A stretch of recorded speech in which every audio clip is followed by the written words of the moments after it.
কতটা সহিষ্ণু হওয়ার দরকার, সেই সহিষ্ণু আল্লাহ তাআলা আমাদেরকে করে দিয়েছেন। আশ্চর্য ব্যাপার যে একটা বাচ্চা তাকে সুশিক্ষায় শিক্ষিত করার জন্য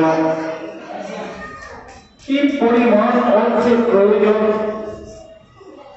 পিতা মাতা সর্বস্ব বিলীন করবে সন্তানের পেছনে, তারপরেও কখনো পিছু ফিরে তাকায় না। এত ভালোবাসা, এত স্নেহ, এত মায়া মমতা আল্লাহ তাআলা পিতা মাতার হৃদয়ে দিয়ে রেখেছেন।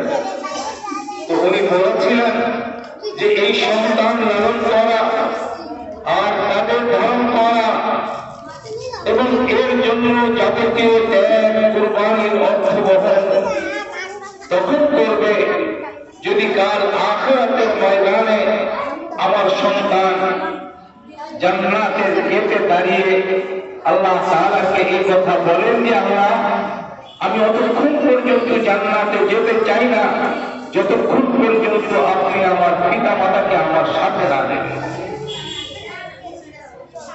কথাটা আজও কানে বাজে। তো আমরা আমাদের সন্তান যদি সত্যিকারের মানুষ হয়, আপনারা শুনেছেন একজন মানুষ যখন ইন্তেকাল করে তখন তার আমলের সব দরওয়াজা বন্ধ হয়ে যায়, কেবল মাত্র তিনটা দরওয়াজা খোলা থাকে। তার ভেতরে একটা হলো যদি সে নেক সন্তান পৃথিবীতে রেখে যায়, সুসন্তান পৃথিবীতে রেখে যায়, সন্তান তার জন্য দোয়া করবে, যখনই মনে করবে তখনই তার হৃদয় থেকে বের হবে রব্বিরহামহুমা কামা রাব্বায়ানি সগীরা।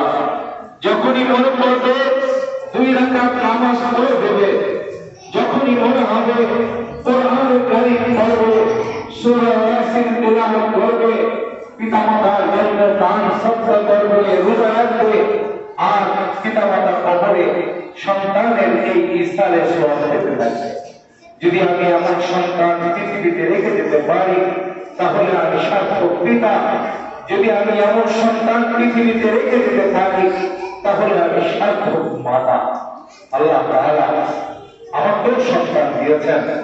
আমরা যারা এখানে উপস্থিত আছি আমাদের সবাইকে আল্লাহ তাআলা সন্তান দিয়েছেন। চলুন আমরা আমাদের